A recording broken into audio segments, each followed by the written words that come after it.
So on the Blu-ray, when it comes out, when Yes. we go to the in-home, there's going to be a director's roundtable. Oh, good. And you have been probably in more movies than most ever. Can you talk about the different directors and how they've affected your films and your working experience? A decade later, having known his work long before that, Jon Favreau and I are kind of like, I don't know, I almost feel like we're guys who were co-professors at the weirdest school that's ever existed. And so we have this amazing history with each other, and I also just am a huge supporter of him as a writer, director, and actor and all that stuff, too. And Shane Black basically wrote and directed Kiss Kiss Bang Bang, which was my calling card film to Favreau, to have him say to Marvel, look at him in this film, he looks, everything's going great, look, he's an action guy. And Shane is just a really special individual. Joss was the man for the job, to be able to take all of those disparate things and somehow create a new formula, which is exceptional. And I would say that I could not imagine any person, let alone several persons, besides the Russos, for both Civil War, Winter Soldier, in reverse order, and now Infinity War and beyond. It's just something about their disposition and their creative passion that every time the baton gets passed, it's a little bit more complicated to run with. But there's also hidden pleasures in it, and there's secret buttons that do things that you didn't expect that were installed by the previous people. So, you know, all of these directors have kind of built on this. It's like a talking stick, you know,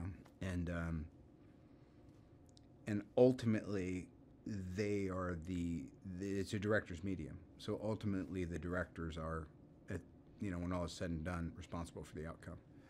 You mentioned that nobody had heard about a universe, a cinematic universe. Yeah. But, you know, also in that, the tones of films change with all those directors. Yes. How's that been for you playing as an actor? It's much better than everybody agreeing on a tone and then pretending that you can keep replicating that and not bore your audience stiff. I mean, most of this stuff has been done out of pure creative survival instinct. So, you know, and if I've learned one thing along the way now, is that the audiences are predictably unpredictable, but they tend to organize around certain lines, and they want to organize it at higher levels. And just as a spectator, I want to feel like there's an evolution in my own experience as just a viewer. So I think that Marvel got that pretty early on, and it's hard enough doing one movie quote unquote correctly, but the fact that they're about to, you know, cross the threshold into, you know, the low double digits here, you know, 18, 19, 20, 20, it's just, it really is commendable. And there's going to be 2 to 3 minutes of gag reel that'll be on the disc. Good. So no one's seen the film, no one's seen the gag reel, no one's seen anything. Mm-hmm. Can you give us a moment that you think might be on the gag reel from set? Oh my God. Well, anytime Pratt's around. Then again, I say that the standout nonsense player lately has been Hemsworth, and also just the journey that Thor goes on in Infinity War and beyond is, to me, it's just amazing, you know. And he's all that. So always loved the Guardians. You know, any time that I did anything with Rudd, I think that's probably going to play pretty well. If there's ever a chance that Paltrow and I and Favreau happen to be within 100 miles of each other, that always works. It could damn well be anything. And as the Godfather, yes, do you have a go-to must-have Marvel Cinematic Universe film of all the 18, 19 that this is now? Wow. Well, I'm a bit of an Origins guy, so I would say watch the first in any series, because that's really the one where it's like a newborn foal. It's a little shaky on the legs, and then you're like, how was it walking so quick? So yeah, the first of any of them. And to wrap up, last question: we've heard great things over the last day or two about off-set lunches and parties and hosts by Robert Downey. Yeah. How? Tell us a little bit about that. All right, I used to call myself the head of the acting department.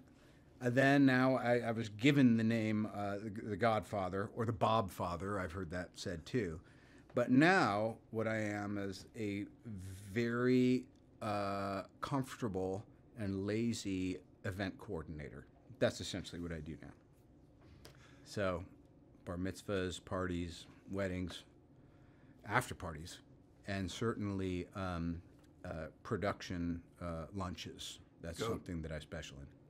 Goat was served. There was a goat roast. There was. Where did you hear this? Yeah, and I'm trying to think why. Oh, because the chef said, sometimes you're in Georgia. She said, I have a backyard and I could probably roast a whole pig, but it's a whole thing. I got to dig a hole. And I was like, geez.